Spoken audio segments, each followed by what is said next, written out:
Hey, hello guys, it's How to Tech Simplified back again with another easy tutorial, and today I'm going to show you how to actually sign out your own account from different users. Now let's say you have a friend or family member who uses your account and you want them off your account. Now it's a very easy process, so let's get straight into it.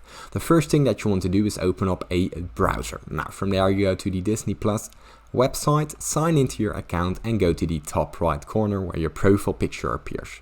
Now from here we don't go to edit profiles or app settings. What we will do is actually go down to the account settings. Now here we have all our account details where we can change our Hotmail, our email for example, and our password. But what we want to do is actually log out of all the devices. Now it's very important that you remember your password, otherwise you can't log into your device again. So make sure to remember your password and then you can log out of all the devices. Now this should be ready to go, and then your friends and family members should be signed out of your account. It's easy as that.